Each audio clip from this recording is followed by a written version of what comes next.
What's up, everybody? It's Priyon Joni. So this is my first video since I came home from Winter NAMM 2020. Man, that show was incredible. I recommend it for anybody who's a big gearhead with music gear. It was a lot of fun and a great privilege to be able to showcase Pioneer DJ's gear at the NAMM show. Got to meet some of you guys there, and it was awesome to chat with you guys and learn some of your stories and your journey in your music careers. So there was a discussion that I had with a couple of folks that were passing through the booth at NAMM, and it's an issue that seems to happen to a lot of DJs. It's an issue that happens when folks with their DJ gear, whether it's their controller or their mixer, plug using their XLR outputs to the main system where there's a venue with a sound guy there. And when they come home, one of the XLRs is fried, it's not working, or one of the channels is louder than the other, or both XLRs stop working. What I've always noticed that was consistent when this issue gets brought up to me, it's always happening after someone plays at a venue where there's a sound guy. And I couldn't put my finger as to why this is happening. Is the sound guy abusive when he plugs and pulls on the XLR? I don't know. Until somebody at NAMM brought it up to me, where he said, and I'm going to paraphrase, well, I played at a venue and the sound guy asked me if I wanted phantom power. And I said no. I came home and then I realized one of my XLRs wasn't working. I think the sound guy forgot the phantom power on the channel strips that I was plugged into. And right there and then, every case where someone brought up to me where they had issues with their XLR may possibly be solved. I consulted a friend of mine, Drew Bach, who's a DJ gear expert. He's known as Professor BX. He's pretty prevalent in the industry, and I know he knows his stuff. Drew told me that he is 85% sure that most cases where the XLR is fried, especially if it's right after they play at a venue, is because the sound guy forgot the phantom power was on. So what exactly is phantom power? Well, phantom power is a switch on the main mixing board that applies an additional 48 volts to whatever's plugged in to that channel strip. On some mixers, when you turn on the phantom power, it applies it to all the XLR and balance inputs on their mixing board. It's used for powering DI boxes,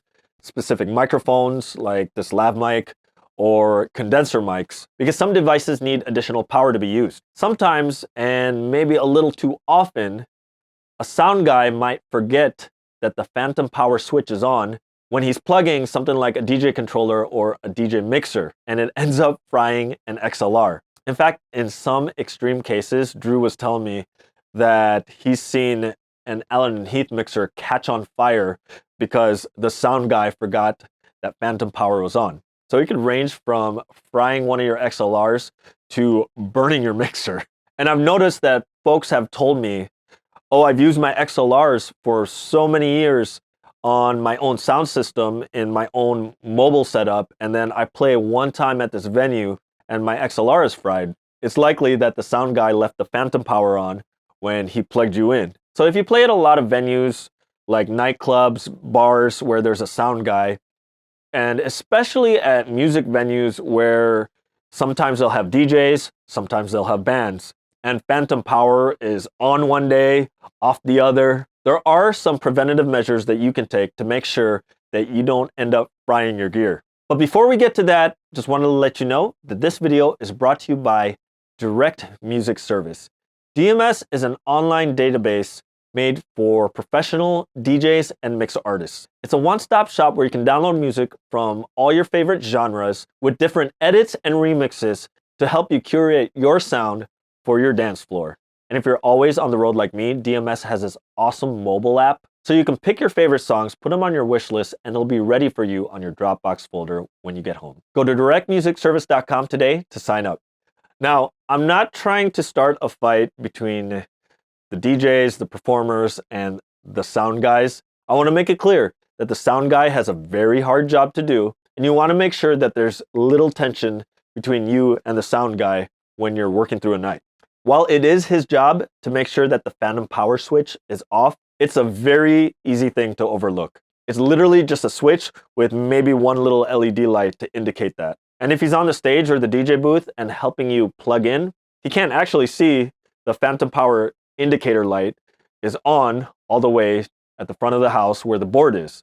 So here's 3 suggestions that you can do to prevent the sound guy from frying one of your XLR outputs. Number 1, and this one's pretty obvious, have the sound guy check the board and ask him to make sure that phantom power is off on the channels. Now this doesn't guarantee anything, because if he's being lazy, he might forget. But if he remembers that he did turn it on for a previous act, he might go, oh yeah, shoot, I better run over there and turn it off before I fry this guy's gear.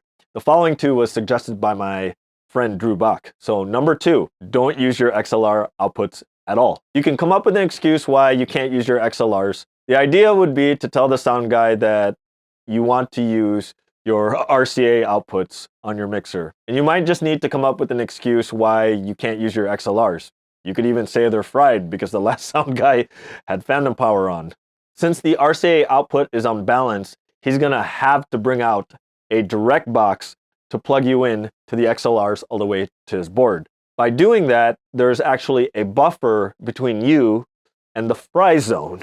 If he's using an active direct box, he probably would need to have phantom power on anyways. So by using your unbalanced RCA outputs, he has no choice but to convert it to balance in order to plug into the front of house. You're probably gonna end up using an RCA to 1/4 inch wires, so be sure to carry a pair with you.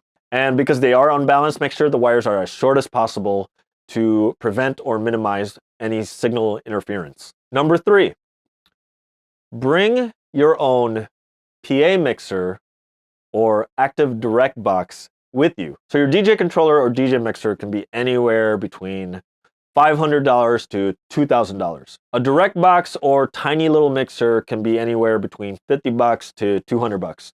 If something is to fry, it's better that the cheaper item is the one that becomes a sacrifice rather than the XLRs on your more expensive DJ gear. So this microphone that I'm speaking on right now is plugged into this Mackie Pro FX 6 version 3. It's a small little mixer that I use for my camera and sometimes when I play out at gigs.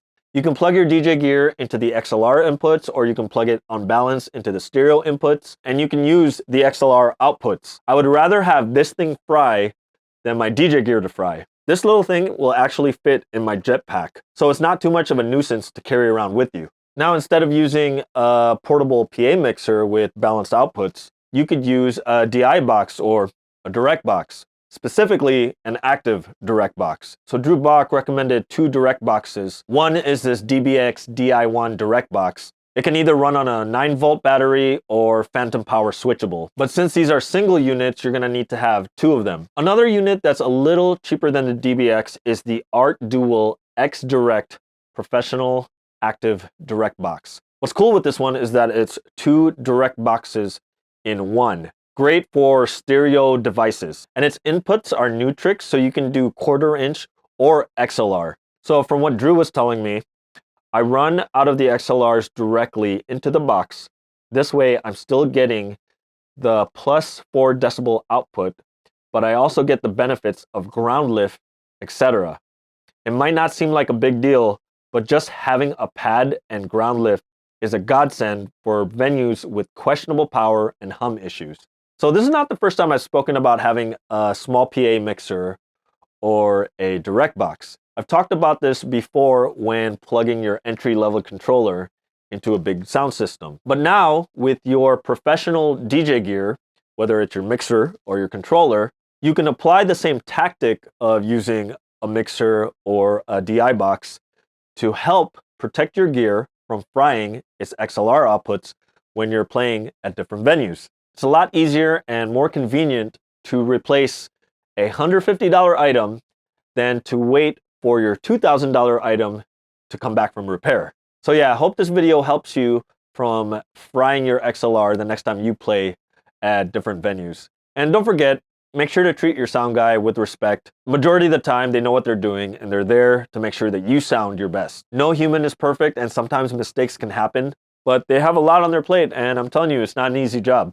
And a lot of times, sound guys have to deal with a lot of arrogant musicians and DJs that try to tell them how to do their job. And I've said this in a video before, but I've always found that showing up to a venue with your own direct box usually wins some brownie points with the sound guy, and they typically won't give you as hard of a time. Anyways, if you got any questions, comments, or anything to add about this topic, be sure to leave them in the comment section below. Would love to hear your thoughts, answer any questions, or learn anything new that I haven't already covered here. If you like this video, please smash that like button. And if it's your first time here and you found this video useful, please click that subscribe button, and don't forget to click that little bell icon so you get a notification the next time I upload a video. All right, thanks for watching.